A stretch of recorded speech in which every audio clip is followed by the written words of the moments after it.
একদিন চন্দ্রগুপ্ত আচার্য চাণক্যের কাছে গভীর চিন্তিত হয়ে গেলেন। তার মুখমণ্ডলে স্পষ্টতই তার অস্বস্তি প্রকাশ পেল। তিনি মৃদুস্বরে বললেন, গুরুদেব, আমি আর কাকে বিশ্বাস করব জানি না। আমি আমার দাসদের বিশ্বাস করি, কিন্তু তারা গোপন কথা প্রকাশ করে। আমি বন্ধুদের বিশ্বাস করি, কিন্তু তারা আমাকে ত্যাগ করে। আমি আত্মীয়দের বিশ্বাস করি, কিন্তু তারা আমার পিছনে কথা বলে।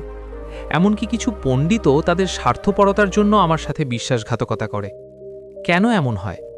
কারা সবচেয়ে বেশি বিশ্বাস ভাঙে? চাণক্য শান্তভাবে শুনলেন। কয়েক মুহূর্ত নীরবতার পর তিনি চন্দ্রগুপ্তের দিকে গভীরভাবে তাকিয়ে মুচকি হেসে বললেন, পুত্র, এই প্রশ্নটি কেবল তোমার নয়। যারা কখনো কাউকে বিশ্বাস করেছে তাদের মনেই এটি জাগে। সে রাজা হোক, বণিক হোক, অথবা একজন সাধারণ মানুষ। শত্রু সর্বদা দূর থেকে দেখা যায়, কিন্তু আসল বিপদ প্রায়শই আমাদের কাছের মানুষদের কাছ থেকে আসে। যারা ঘনিষ্ঠতার মুখোশ পরে আমাদের জীবনে আসে, তারাই সবচেয়ে গভীর ক্ষত সৃষ্টি করে। আচার্য আরও বললেন, মনে রেখো চন্দ্রগুপ্ত, এই পৃথিবীতে ৭ ধরনের মানুষ আছে যারা সব সময় কোনো না কোনো রূপে প্রতারণা করে। তারা মিষ্টি কথার আড়ালে তাদের মিথ্যা লুকিয়ে রাখে, তাদের হাসির আড়ালে লুকিয়ে থাকে ছলনা, তারা বিশ্বাসকে তাদের অস্ত্র হিসাবে ব্যবহার করে এবং সঠিক সময়ে আঘাত করে। যদি তুমি তাদের চিনতে পারো, তাহলে কেউ তোমার ক্ষতি করতে পারবে না। বন্ধুও নয়, শত্রুও নয়, এমনকি ভাগ্যও নয়। কিছুক্ষণ থেমে চাণক্য গভীর কণ্ঠে বলতে লাগলেন, আজ আমি তোমাকে সেই ৭ ধরনের মানুষের পরিচয় বলবো যারা প্রথমে বিশ্বাস ভাঙে। তাদের চিনতে পারা অর্ধেক যুদ্ধ। কারণ যখন একজন মানুষ বুঝতে পারে কে সত্য আর কে নকল, তখন কোনো কৌশল, কোনো প্রতারণা তাদের পরাজিত করতে পারে না। চাণক্য গম্ভীর স্বরে বললেন, প্রথমে পুত্র, সর্বদা সেই ব্যক্তির থেকে সাবধান থেকো যে মিষ্টি কথা বলে। যে হাসি মুখে সামনে তোমার প্রশংসা করে, সে প্রায়শই তোমার পিছনে সবচেয়ে গভীর আঘাত করে। এটি পৃথিবীর একটি পুরানো নিয়ম। জিহ্বা যত মিষ্টি, উদ্দেশ্য তত বেশি বিপজ্জনক। তিনি আরও বললেন, প্রত্যেক প্রতারক ব্যক্তি প্রথমে তোমার সবচেয়ে কাছের বন্ধু বলে মনে হবে। সে তোমার প্রতিটি সিদ্ধান্তের প্রশংসা করবে, তারা তোমার প্রতিটি ভুল উপেক্ষা করবে এবং এমন আচরণ করবে যেন তুমি তাদের জীবনের সবচেয়ে গুরুত্বপূর্ণ ব্যক্তি। কিন্তু যখনই তারা তাদের নিজস্ব উদ্দেশ্য দেখতে পাবে, তখনই তারা যা জানে তার আশ্রয় নেবে, প্রতারণা। এই ধরনের লোকেরা কখনো সরাসরি আক্রমণ করবে না। তারা ধীরে ধীরে তোমার বিশ্বাসের দেয়ালে ছিদ্র ফেলবে। বাইরে থেকে তারা মিষ্টি দেখায়, কিন্তু ভেতরে ভেতরে তাদের মধ্যে ঈর্ষা, স্বার্থপরতা এবং প্রতারণার ঝর্ণা থাকে। এরা এমন লোক যারা তোমার বিশ্বাস অর্জনের জন্য তোমার সামনে অন্যদের সম্পর্কে খারাপ কথা বলবে। কিন্তু মনে রাখবেন, যে কেউ তোমার সামনে অন্যদের সম্পর্কে খারাপ কথা বলবে, সে তোমার অনুপস্থিতিতেও তোমাকে খারাপ বলবে। যদি কেউ সবার সাথে মেশে সর্বত্র ভালোবাসা পাওয়ার চেষ্টা করে, তাহলে বুঝতে হবে যে তারা সত্যবাদী নয়। সত্যবাদীরা একটি সীমিত বৃত্তে থাকে, স্পষ্টভাবে কথা বলে এবং অন্যদের খুশি করার জন্য মিথ্যা বলে না। কিন্তু যে সবসময় মুখে হাসি রাখে, সে ধূর্ত হৃদয়ের অধিকারী। এই ধরনের লোকেরা দেয়ালের রঙের ওপর ভিত্তি করে পরিস্থিতি অনুসারে রং পরিবর্তন করে, গিরগিটির মতো। চাণক্য এই বলে শেষ করেছেন যে তাদের চিহ্নিত করার উপায় সহজ। যদি কেউ তোমাকে অতিরিক্ত খুশি করার চেষ্টা করে, মিষ্টি কথা বলে এবং সবসময় তোমার পক্ষে কথা বলে, তাহলে সাবধান থেকো। সৎ লোকেরা কম কথা বলে এবং স্পষ্ট করে কথা বলে, কিন্তু মিথ্যাবাদীরা সবসময় মিষ্টি কথার জাল বোনে। আর তুমি যখন সেই জালে পড়ে যাও, তখন তারাই তোমার পতনের গল্প লেখে। অন্য ব্যক্তি হলো একজন ভৃত্য যে কেবল টাকার জন্য কাজ করে। একজন ভৃত্যের আসল কর্তব্য হলো অনুগত্য। সে সুখে দুঃখে উভয় সময়েই তার প্রভুর পাশে দাঁড়ায়। কিন্তু যে ভৃত্য কেবল বেতন বা লাভের জন্য কাজ করে, সে অনুগত নয়, বরং সুযোগ সন্ধানী। এই ধরনের ব্যক্তি যতক্ষণ লাভবান হয় ততক্ষণ তোমার সাথেই থাকবে। অন্য কোথাও লাভের সামান্য বৃদ্ধি দেখলেই সে তোমাকে ত্যাগ করবে এবং প্রয়োজনে তোমাকে বিক্রিও করবে। চাণক্য তার বক্তব্য ব্যাখ্যা করার জন্য একটি উদাহরণ ব্যবহার করেছিলেন। মগধের রাজার এক ভৃত্য খুব পরিশ্রমী ছিল। রাজা খুশি হয়ে তাকে এক ব্যাগ সোনা দিয়ে বললেন, এটা তোমার অনুগত্যের পুরস্কার। ভৃত্য মাথা নিচু করে তাকে ধন্যবাদ জানালো, কিন্তু লোভ তার হৃদয়ে দখল করে নিল। কয়েকদিন পর পাশের এক রাজ্য থেকে একজন দূত এসে বলল, যদি আপনি রাজার কাজে আমাদের সাহায্য করেন, তাহলে আমরা আপনাকে রাজার অফিসে পাঠাবো। আমাকে গোপন কথা বলো, আমরা তোমাকে দ্বিগুণ সোনা দেব। সেই ভৃত্যের বিবেক অদৃশ্য হয়ে গেল। সে শত্রুর কাছে সমস্ত গোপন কথা প্রকাশ করে দিল। ফলস্বরূপ কয়েকদিনের মধ্যেই মগধ আক্রমণ করা হলো। রাজা পরাজিত হলেন এবং ভৃত্যটি অদৃশ্য হয়ে গেল। এটি লোভের ফলাফল। যে ব্যক্তি কেবল অর্থের জন্য কাজ করে, সে একদিন তার সাথে বিশ্বাসঘাতকতা করবে। এই ধরনের লোকেরা কখনো কারো হয় না। একজন প্রকৃত ভৃত্য হলেন সেই ব্যক্তি যিনি তার প্রভুর মঙ্গলের পাশে দাঁড়ান, পরিস্থিতি যাই হোক না কেন। অতএব চন্দ্রগুপ্ত সর্বদা তার ভৃত্যদের তাদের কথা দিয়ে নয়, বরং তাদের কর্ম দ্বারা বিচার করতেন। একজন লোভী ভৃত্য বন্ধু নয়, বরং সবচেয়ে বড় বিশ্বাসঘাতক। যখন একজন বিশ্বাসঘাতক ভেতরে থাকে, তখন বাইরের শত্রু কিছুই করতে পারে না। তৃতীয় ব্যক্তি হলেন সেই বন্ধু যিনি সর্বতোভাবে আপনার প্রশংসা করেন। চন্দ্রগুপ্ত কিছুটা অবাক হয়ে জিজ্ঞাসা করলেন, গুরুদেব, একজন বন্ধুও কি আপনার সাথে বিশ্বাসঘাতকতা করতে পারে? চাণক্য হেসে বললেন, পুত্র, একজন প্রকৃত বন্ধু হলেন তিনি যার আপনার ভুলগুলি দেখিয়ে দেওয়ার সাহস থাকে। কিন্তু যে ব্যক্তি বলে, হ্যাঁ একেবারে ঠিক, তুমি মহান, অথবা তোমার মতো কেউ নেই, সে বোঝে যে সে প্রকৃত বন্ধু নয়, বরং একজন গোপন শত্রু যার লক্ষ্য তোমাকে উন্নত করা নয়, বরং এটি তোমার অহংকারকে স্ফীত করে। এবং যখন অহংকার বৃদ্ধি পায়, তখন জ্ঞান মারা যায়। আচার্য আরও একটি ঘটনা বর্ণনা করেছেন। তক্ষশিলায় একজন রাজা ছিলেন, অত্যন্ত বুদ্ধিমান কিন্তু অতি আত্মবিশ্বাসী। তার এক বন্ধু সর্বদা তার প্রতিটি কথায় মাথা নাড়িয়ে বলতো, মহারাজ, তোমার মতো কেউ নেই। ধীরে ধীরে রাজা বিশ্বাস করতে শুরু করলেন যে তার প্রতিটি সিদ্ধান্ত সত্য, তার প্রতিটি চিন্তাই সর্বোত্তম। যখন কেউ ভুল পথ দেখাতো, তখন তিনি তা উপেক্ষা করতেন, কারণ তার চাটুকার বন্ধু সর্বদা তার প্রশংসা করত। ফলস্বরূপ সে ভুল পরামর্শে কাজ করতে শুরু করল। জনগণ অসন্তুষ্ট হয়ে পড়ল এবং রাজ্যের ভিত্তি ধীরে ধীরে কাঁপতে শুরু করল। কয়েক বছরের মধ্যেই একটি বিদ্রোহ শুরু হলো, এবং যখন তার সিংহাসন উৎখাত করা হলো, তখন সেই একই বন্ধু শত্রুর সাথে দাঁড়িয়ে হাসছিল। চাণক্য গম্ভীর সুরে বললেন, এটা তোষামদের ঝর্ণা। যে বন্ধু কেবল তোমাকে খুশি করার জন্য কথা বলে, সে কখনোই তোমার কোনো উপকার করতে পারে না। সে ধীরে ধীরে তোমাকে ধ্বংসের দিকে ঠেলে দেয়। মনে রেখো, একজন প্রকৃত বন্ধু হলো সেই যে তোমার চোখের দিকে তাকিয়ে সত্য কথা বলে, সেই সত্য যতই তিক্ত মনে হোক না কেন। যে তোমার ভেতরে কেবল তোমার প্রশংসা করে, সে তোমাকে হতাশ করার কথা ভাবছে। অতএব পুত্র, যারা সব সময় মিষ্টি কথা বলে কিন্তু হৃদয়ে স্বার্থপর উদ্দেশ্য পোষণ করে, তাদের থেকে সাবধান থাকো। এমন বন্ধুর কথা মধুর মতো মনে হতে পারে, কিন্তু তাদের প্রভাব ঝড়ের চেয়েও মারাত্মক। চতুর্থ ব্যক্তি হলো একজন আত্মীয় যে তোমার অগ্রগতিতে ঈর্ষান্বিত। চন্দ্রগুপ্ত কিছুক্ষণ ভেবে জিজ্ঞাসা করলেন, গুরুদেব, কিন্তু আত্মীয়রা আমাদের নিজস্ব মানুষ, তারা কি আমাদের সাথে বিশ্বাসঘাতকতা করতে পারে? চাণক্য হেসে বললেন, পুত্র, রক্তের সম্পর্ক সবসময় সত্যিকারের সম্পর্ক হয় না। অনেক সময় সম্পর্ক কেবল নামের জন্য হয়, কিন্তু ঈর্ষার বিষ ভেতরে লুকিয়ে থাকে। ঈর্ষা এমন একটি আগুন যা বাইরে থেকে অদৃশ্য, কিন্তু ভেতর থেকে ধীরে ধীরে প্রতিটি সম্পর্ককে পুড়িয়ে দেয়। যখন কেউ তোমার সাফল্য দেখে কষ্ট অনুভব করে, তখন বুঝতে হবে যে তারা আর আমাদের নিজেদের নয়। উদাহরণ দিয়ে তিনি বলেন, পাণ্ডব এবং কৌরবরা একই বংশের ছিলেন, একই গুরুর দ্বারা শিক্ষিত ছিলেন, একই পরিবারের ছায়ায় লালিত পালিত হয়েছিলেন। কিন্তু যখন পাণ্ডবরা কঠোর পরিশ্রম এবং ধার্মিকতার মাধ্যমে সাফল্য অর্জন করেছিলেন, তখন দুর্যোধনের হৃদয়ে ঈর্ষার আগুন জ্বলে ওঠে। তিনি হেসে তাদের সাথে কথা বলতেন, ভাইয়ের মতো তাদের জড়িয়ে ধরতেন, কিন্তু তার হৃদয়ে তিনি যুদ্ধের পরিকল্পনা করেছিলেন, তিনি ষড়যন্ত্র করছিলেন। অবশেষে সেই একই ঈর্ষা মহাভারতের কারণ হয়ে ওঠে, এমন একটি যুদ্ধ যা কেবল দুটি সেনাবাহিনীকে ধ্বংস করে দেয়নি, বরং সম্পর্কের অর্থও বদলে দিয়েছে। এই ধরনের আত্মীয়রা তোমার দুঃখে তোমার পাশে দাঁড়াবে, কারণ সেই সময়ে তারা তোমার পতন দেখে সান্ত্বনা খুঁজে পায়। কিন্তু যখন তুমি উন্নতি করতে শুরু করো, যখন তোমার খ্যাতি এবং সম্মান বৃদ্ধি পায়, তখন এই একই মানুষগুলো ঈর্ষায় জ্বলতে শুরু করে। তাদের হাসির আড়ালে ঈর্ষা লুকিয়ে থাকে, আর তাদের কথার আড়ালে ব্যঙ্গ লুকিয়ে থাকে। প্রকৃত আত্মীয় হলো সেই ব্যক্তি যে তোমার অগ্রগতি দেখে খুশি হয়, যে তোমার সাফল্যকে নিজের বলে মনে করে। বাকিরা যারা কেবল ভাষাভাবে তোমার প্রশংসা করে, কিন্তু তাদের হৃদয়ে ব্যথা অনুভব করে, তারা তোমার নিজের নয়, তারা তোমার লুকোনো প্রতিপক্ষ। অতএব পুত্র, যারা সবসময় মিষ্টি কথা বলে কিন্তু হৃদয়ে স্বার্থপর উদ্দেশ্য পোষণ করে, তাদের থেকে সাবধান থাকো। এমন বন্ধুর কথা মধুর মতো মনে হতে পারে, কিন্তু তাদের প্রভাব ঝড়ের চেয়েও মারাত্মক। পঞ্চম এবং সবচেয়ে বিপজ্জনক ব্যক্তি হল সেই ব্যক্তি যে তোমার প্রতিটা পাপে সহায়তা করে।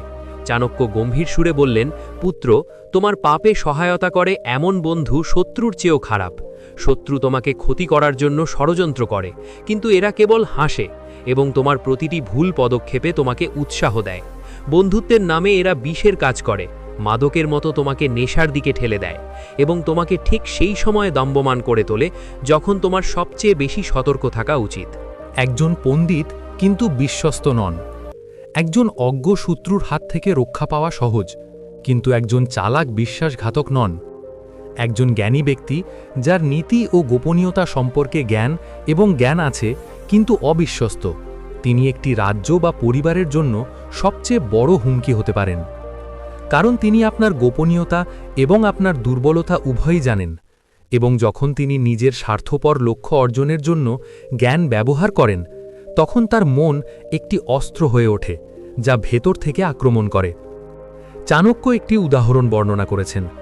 নন্দ রাজবংশের একজন রাজা তার দরবারে একজন অত্যন্ত বুদ্ধিমান পণ্ডিতকে নিযুক্ত করেছিলেন। তিনি নীতি, রাজনীতি এবং যুদ্ধবিদ্যায় দক্ষ ছিলেন। রাজা বিশ্বাস করতেন যে এই ব্যক্তি তার রাজ্যকে শক্তিশালী করবেন। তিনি তাকে সম্পূর্ণরূপে বিশ্বাস করতেন, প্রতিটি গোপন পরিকল্পনায় তাকে জড়িত করতেন এবং রাষ্ট্রীয় গোপনীয়তা প্রকাশের সুযোগ দিতেন। কিন্তু এই পণ্ডিতের কোনো আনুগত্য ছিল না, কেবল লোভ ছিল। শত্রু রাজ্য তাকে সোনা ও সম্মানের ব্যাগ দিয়ে প্রলুব্ধ করেছিল এবং সে রাজার দুর্গের দুর্বলতা, পরিকল্পনা এবং গোপনীয়তা প্রকাশ করেছিল। ফলাফল হল যে কয়েক মাসের মধ্যেই রাজ্য আক্রমণ করা হয়েছিল, দুর্গ ভেঙে ফেলা হয়েছিল এবং সেই পণ্ডিতই শত্রুর দরবারে সম্মানিত অতিথি হয়েছিলেন। রাজা মারা গেলেন, কিন্তু বিশ্বাসঘাতক বেঁচে গেলেন।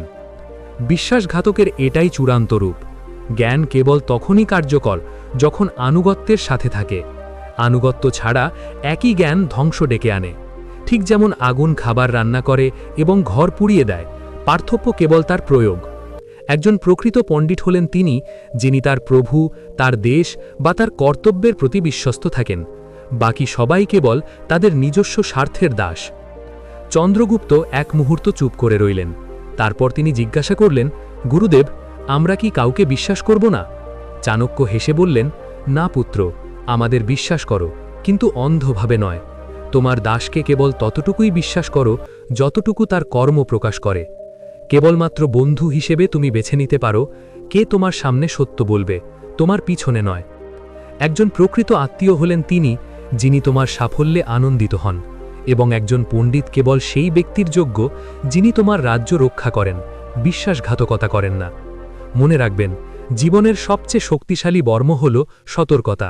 ভালোবাসা, বিশ্বাস, কিন্তু সতর্ক থাকুন, কারণ বিশ্বাসঘাতকতা সবসময় দূর থেকে আসে না, এটা প্রায়শই কাছে থেকে আসে, যেখান থেকে তুমি সবচেয়ে বেশি বিশ্বাস করেছিলে।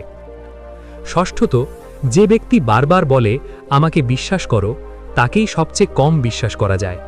জীবনের সবচেয়ে বিপজ্জনক ব্যক্তি সে নয় যে প্রকাশ্যে শত্রুতা প্রকাশ করে, বরং সেই ব্যক্তি যে বারবার বলে আমাকে বিশ্বাস করো। মনে রাখবেন, যে ব্যক্তি বারবার তার সততা প্রমাণ করতে হয়, সে অবশ্যই গভীরভাবে মিথ্যাবাদী। একজন সত্যিকারের মানুষ কখনো তার চরিত্রকে তুলে ধরে না, কারণ সে জানে যে তার কাজই তার পরিচয়। উদাহরণ দিয়ে তিনি বলেন, যেমন একটি প্রদীপকে কখনো বলার দরকার নেই যে এটি আলো দেয়, এর আলোই তার প্রমাণ। একইভাবে একজন সত্যিকারের মানুষকে বলার দরকার নেই যে সে সৎ, তার কাজ নিজেই কথা বলে।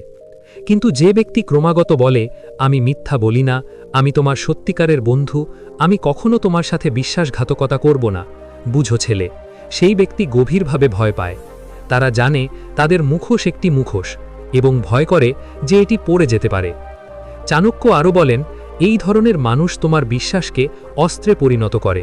তারা বারবার তাদের সত্যবাদিতা ঘোষণা করে তোমার মনে বিশ্বাসের বীজ বপন করে।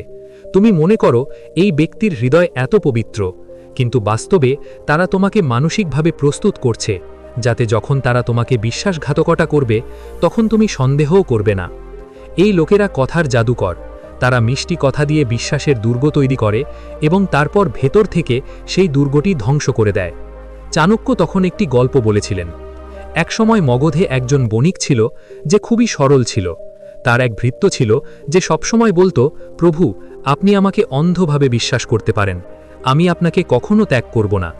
বণিক তার আচরণে খুশি হয়ে তাকে তার অংশীদার করেন। ধীরে ধীরে সে দোকানের চাবি, হিসেব রক্ষণের বই এবং সমস্ত জিনিসপত্র তার তত্ত্বাবধানে রেখে যায়। কয়েক মাস পর সেই ভৃত্য সমস্ত টাকা নিয়ে পালিয়ে যায়। বণিক যখন বিধ্বস্ত হয়ে পড়ে তখন লোকেরা বলেছিল যে বারবার বিশ্বাস চায় এমন ব্যক্তিকে কখনো বিশ্বাস করা উচিত নয়। সত্যবাদীরা কখনো নিজের ব্যাখ্যা দেয় না। তারা মিথ্যা প্রতিশ্রুতি দেয় না এবং বারবার বলেও না যে তারা সত্যবাদী। তারা নীরব থাকে, কিন্তু তাদের কাজের মাধ্যমে তারা কথার চেয়েও গভীর বিশ্বাস স্থাপন করে। মনে রাখবেন, যারা বারবার আপনাকে আশ্বস্ত করার চেষ্টা করে তাদের থেকে সবচেয়ে বেশি সতর্ক থাকুন, কারণ সত্যবাদী লোকেরা বিশ্বাস চায় না, তারা তা বজায় রাখে। তিনি আরও বলেন, বিশ্বাস একটি বীজের মতো, এটা বপন করা হয় না। যখন কাজ সত্য হয় তখন এটি নিজে থেকেই অঙ্কুরিত হয়। মিথ্যাবাদীরা তোমার কানে মিষ্টি কথা বলে এবং বিশ্বাসের গাছ রোপণ করে, কিন্তু এর শিকড় ফাঁকা থাকে, আর যখন সময় আসে তখন গাছটি পড়ে যায়, তোমার বিশ্বাসের সাথে সাথে ভেঙে যায়। জীবনে যে বারবার নিজেকে ভালো প্রমাণ করার চেষ্টা করে তার থেকে নিজেকে দূরে রাখো, কারণ একজন প্রকৃত মানুষ বলে না আমি ভালো, তারা কেবল ভালো আচরণ করে। যারা নিজেদের সৎ বলে তারা প্রায়শই সবচেয়ে বড় প্রতারক। তাই বিশ্বাস করতে শিখো, কিন্তু চোখ খোলা রাখো। আসল প্রতারক হলো সেই ব্যক্তি যে তোমার সামনে প্রায়শই সত্যবাদিতার মুখোশ পরে। সপ্তম ব্যক্তি হলো সেই ব্যক্তি যে গোপন কথা ফাঁস করে। কখনো এমন কাউকে বিশ্বাস করো না যে নিজের গোপন কথা রাখতে পারে না, কারণ যে নিজের কথা নিয়ন্ত্রণ করতে পারে না সে অন্যের গোপন কথা কিভাবে সামলাবে? যে অন্যের গোপন কথা ফাঁস করে সে একদিন তোমারও প্রকাশ করবে। গোপন কথাগুলো তালার মতো, সবাইকে চাবি দেওয়া হয় না, কিন্তু কিছু মানুষ অন্যের গোপন কথা শুনে আনন্দ পায় এবং সেগুলো প্রকাশ করে গর্ব করে। তারা মনে করে এতে তারা বুদ্ধিমান বা বিশেষ দেখাবে, কিন্তু বাস্তবে তারা অবিশ্বস্ত প্রমাণিত হয়। যে ব্যক্তি ক্রমাগত অন্যের কথোপকথনে গোপনে থাকে সে প্রথমে বিশ্বাসঘাতকতা করে। এরপর চাণক্য একটি গল্প বলেন। একবার তক্ষশিলায় একজন মন্ত্রী ছিলেন যিনি রাজসভার অনেক গোপন পরিকল্পনা জানতেন। রাজা তাকে বিশ্বাস করতেন কারণ তিনি খুব মিষ্টি কথা বলতেন, কিন্তু মন্ত্রীর একটি খারাপ অভ্যেস ছিল, তিনি গোপনীয়তা রাখতে পারতেন না। তিনি তার বন্ধুদের সাথে মজা করে দরবারের বিষয়গুলি ভাগ করে নিতেন। একদিন তিনি ঝাপসা করে বললেন যে রাজা একটি নতুন নীতি তৈরি করছেন। এই খবর ধীরে ধীরে ছড়িয়ে পড়ে এবং অবশেষে শত্রুদের কাছে পৌঁছে যায়। ফলস্বরূপ নীতিটি বাস্তবায়নের আগেই ধ্বংস হয়ে যায় এবং রাজ্যের বিশাল ক্ষতি হয়। রাজা মন্ত্রীকে শাস্তি দেন, কিন্তু চাণক্য বলেছিলেন যে শাস্তি তার চরিত্রের জন্য হওয়া উচিত ছিল, তার জিভের জন্য নয়। কারণ যে ব্যক্তি গোপনীয়তা পরিচালনা করতে পারে না সে ইচ্ছাকৃতভাবে বা অনিচ্ছাকৃতভাবে সর্বত্র ক্ষতি করে। তাদের শনাক্ত করার উপায় খুবই সহজ। যদি কেউ আপনার কাছে অন্যের ব্যক্তিগত বিষয়গুলি প্রকাশ করে তবে বুঝতে হবে যে তারা আপনার বিষয়গুলিও অন্য কারো সাথে ভাগ করে নেবে। এই ধরনের লোকেরা কখনোই বিশ্বস্ত হতে পারে না। তারা যেখানেই যায় পরচর্চা এবং পরনিন্দার বিষ ছড়িয়ে দেয়। তাদের কথা মিষ্টি শোনায়, কিন্তু তাদের কথা বিশ্বাসকে ভেঙে ফেলা ছোড়ার মতো। গোপন কথা একটি শক্তি, যারা এগুলি সামলাতে পারে তারাই সত্যিকারের বিশ্বস্ত। যারা তাদের কথা রক্ষা করতে পারে কেবল তারাই অন্যের গোপন কথার রক্ষক হতে পারে। কিন্তু যে ব্যক্তি ক্রমাগত পরচর্চায় লিপ্ত থাকে, অন্যের ভুল এবং ব্যক্তিগত বিষয়গুলি ছড়িয়ে দেয়, সে কেবল অন্যের বিশ্বাস ভাঙে না, বরং ধীরে ধীরে নিজের সম্মানও হারায়। এই ধরনের লোকদের থেকে নিজেকে দূরে রাখা বুদ্ধিমানের কাজ। সবার সাথে আপনার চিন্তাভাবনা ভাগ করে নেবেন না। পৃথিবীতে খুব কম লোকই আছে যারা আপনার গোপন কথা নিজের কাছে রাখবে। কাউকে বিশ্বাসযোগ্য করা সহজ নয়, কিন্তু একটি ভুলের মাধ্যমে সবকিছু হারানো খুব সহজ। অতএব আপনার গোপন কথাগুলি রক্ষা করুন, যেমন একজন যোদ্ধা তার অস্ত্র রক্ষা করে। যে ব্যক্তি অন্যের গোপন কথা প্রকাশ করে সে তার নিজের সবচেয়ে খারাপ শত্রু হয়ে ওঠে। সেই ব্যক্তির জন্য বোনাস পয়েন্ট যে গোপন কথা জানার পরেও নীরব থাকে, কিন্তু ভিতরে ষড়যন্ত্র করে। কিছু মানুষ কথা দিয়ে নয়, নীরবতার সাথে বিশ্বাসঘাতকতা করে। তারা কিছুই বলে না, বরং শোনে। তারা হস্তক্ষেপ করে না, বরং সবকিছু তাদের মনে লিপিবদ্ধ রাখে। এই ধরনের লোকেরা সবচেয়ে বিপজ্জনক, কারণ তাদের শনাক্ত করা কঠিন। যে প্রকাশ্যে প্রতারণা করে তার সাথে মোকাবিলা করা সহজ, কিন্তু যে নীরবে আক্রমণ করে সে সবচেয়ে মারাত্মক। তক্ষশিলায় এক রাজা ছিলেন যার দরবারে একজন মন্ত্রী ছিলেন। তিনি তার নীরবতার জন্য বিখ্যাত ছিলেন। তিনি কখনো কারো সাথে তর্ক করতেন না। তিনি তা করতেন না। তিনি কোনো নীতির বিরোধিতা করতেন না বা কারো সম্পর্কে খারাপ কথা বলতেন না। লোকেরা তাকে বিনয়ী এবং সংযত মনে করত। এমনকি রাজা তার উপর অগাধ বিশ্বাসও করতে শুরু করেছিলেন। কিন্তু সেই নীরব মন্ত্রী দরবারে বসে সবার কথা শুনতেন, গোপনীয়তা সংগ্রহ করতেন এবং গোপনে ষড়যন্ত্র করতেন। তিনি কখনো তার দ্বিমত প্রকাশ করতেন না, যাতে কোনো সন্দেহ না জাগে। কিন্তু যখন সময় এলো, তখন তিনি একটিমাত্র পদক্ষেপেই রাজার পুরো নীতিকে নস্যাৎ করে দিলেন। তিনি তরবারি চালাননি, তিনি কেবল তথ্য ব্যবহার করতেন। তার নীরবতা ছিল তার সবচেয়ে বড় অস্ত্র। বাবা, এই ধরনের মানুষদের উপরিভাগে শান্ত দেখায়, কিন্তু ভেতরে ভেতরে তাদের মন সাপের মতো। আঘাত করার সময় না আসা পর্যন্ত তারা চুপ থাকে। তারা নিজেদেরকে নিরপেক্ষ বা বিচ্ছিন্ন হিসেবে উপস্থাপন করে, যাতে সবাই তাদের উপর বিশ্বাস করে। কিন্তু বাস্তবে তারা সকলের গতিবিধি লক্ষ্য করে, প্রতিটি দুর্বলতা অনুভব করে, এবং যখন সুযোগ আসে তখন তারা নীরবে আঘাত করে। এমন আঘাত যা কেউ লক্ষ্যও করে না যতক্ষণ না সবকিছু শেষ হয়ে যায়। প্রতিটি নীরব ব্যক্তি সাধু হয় না। কখনো কখনো নীরবতাই সেরা মুখোশ। কিছু মানুষ নীরব থাকে, অন্যদের কথা বলতে দেয়, যাতে তারা সকলের দুর্বলতা দেখতে পায়। তারা কখনো নিজের মতামত প্রকাশ করে না, কারণ মতামত দেওয়া ঝুঁকিপূর্ণ। তারা কেবল শোনে, এবং সেই শোনার মাধ্যমে তারা তাদের অস্ত্র তৈরি করে। এই ধরনের মানুষ সাপের মতো বিষাক্ত, তবুও তাদের নীরবতা তাদের এতটাই নির্দোষ করে তোলে যে কেউ তাদের সন্দেহ করে না। যখন একজন মানুষ সর্বদা চুপ থাকে, প্রশংসা বা সমালোচনা করে না, একমত বা দ্বিমত পোষণ করে না, তখন বুঝতে হবে যে তারা তাদের মনে অন্য কিছু ভাবছে। সত্যিকারের মানুষ কথা বলে, প্রশ্ন করে এবং আলোচনা করে, কিন্তু যে কেউ সবকিছুতে নীরব থাকে সে হয় কাপুরুষ অথবা ধূর্ত। যাই হোক না কেন, তাদের বিশ্বাস করা যায় না। সবসময় কথার মাধ্যমে প্রতারণা করা যায় না। কখনো কখনো নীরবতাই চূড়ান্ত বিশ্বাসঘাতকতা। নীরবতার আড়ালে লুকিয়ে থাকা ব্যক্তিকে শনাক্ত করা কঠিন, কিন্তু অসম্ভব নয়। এভাবেই তাদের শনাক্ত করা যায়। যে ব্যক্তি সর্বত্র উপস্থিত থাকে কিন্তু কখনো স্পষ্টভাষী হয় না, যে ব্যক্তি সবকিছু শোনে কিন্তু কিছু বলে না, যে সর্বদা হাসে কিন্তু কখনো আবেগ প্রকাশ করে না, সেই ব্যক্তি গোপনে ষড়যন্ত্র করে। তাই পুত্র, নীরবতার প্রশংসা করতে শিখো, কারণ কখনো কখনো সবচেয়ে বিপজ্জনক আক্রমণ হলো নীরবে করা আক্রমণ। সবচেয়ে বিপজ্জনক ব্যক্তি সে নয় যে প্রকাশ্যে বিরোধিতা করে, বরং সেই যে প্রয়োজনের সময় তোমাকে ত্যাগ করে। এই ধরনের লোকেরা বন্ধু, মিত্র বা শুভাকাঙ্ক্ষীর ছদ্মবেশে থাকে, কিন্তু সমস্যা আসার সাথে সাথেই তারা প্রথমেই পালিয়ে যায়। এটাই তাদের স্বভাব, একসাথে আরামে অনেক দূরে। একবার এক রাজা তার সেনাপতিকে জিজ্ঞাসা করলেন, যুদ্ধের সময় সবচেয়ে বড় শত্রু কে? সেনাপতি বললেন, গুরুদেব, শত্রু কোনো সেনাবাহিনী নয়, বরং যুদ্ধের সময় অদৃশ্য হয়ে যাওয়া বন্ধু। যে আপনার সাথে ভালো সময়ে উপস্থিত হয় কিন্তু কঠিন সময়ে মুখ ফিরিয়ে নেয়, সেই প্রকৃত বিশ্বাসঘাতক। এই ধরনের ব্যক্তি বিশ্বাসের ওপর সবচেয়ে গভীর আঘাত হানে। সত্যিকারের মানুষ ঝড়ের সময়ও আপনার পাশে থাকে, আর নকল মানুষ বাতাসের ওপর নির্ভর করে দিক পরিবর্তন করে। এরা এমন মানুষ যারা সবকিছুতেই বলে আমি তোমার সাথে আছি, কিন্তু সমস্যা দেখা দিলেই তাদের কথা উধাও হয়ে যায়। এরা বন্ধু নয়, বরং সুযোগের ব্যবসায়ী। মনে রাখবেন, সুখে আপনার সাথে উপস্থিত হওয়া এবং দুঃখে পালিয়ে যাওয়া ব্যক্তির চেয়ে বিপজ্জনক আর কেউ নেই। তাদের শনাক্ত করার উপায় সহজ। যদি কেউ সবসময় আপনার সান্ত্বনার জন্য থাকে কিন্তু সংকটের সময় অজুহাত দেখায়, তাহলে বুঝতে হবে যে তারা বিশ্বাসঘাতক। একজন প্রকৃত সঙ্গী হলো সেই ব্যক্তি যে বিপদে উপস্থিত হয়, যে কঠিন সময় অদৃশ্য হয়ে যায় সেই ব্যক্তি নয়, বরং একটি মুখোশ। এবং এই 7 ধরনের লোকদের থেকে সাবধান থাকার পরামর্শ চাণক্য আমাদের দিয়েছেন। মনে রাখবেন, বিশ্বাসঘাতকতা সব সময় দূর থেকে আসে না, এটি প্রায়শই আমাদের কাছের লোকদের কাছ থেকে আসে। তাই আপনার চোখ খুলে বিচক্ষণতাকে তোমার সবচেয়ে বড় অস্ত্র বানাও। যদি তুমি চাণক্য নীতির এই নীতিগুলি এবং জীবনের এই সত্যগুলি উপভোগ করে থাকো, তাহলে দয়া করে ভিডিওটি লাইক করো, মন্তব্যে তোমার মতামত শেয়ার করো এবং এই ধরনের আরও অন্তর্দৃষ্টিপূর্ণ চিন্তাভাবনার জন্য চ্যানেলটি সাবস্ক্রাইব করো। পরের বার দেখা হবে চাণক্য নীতির আরেকটি গভীর রহস্য।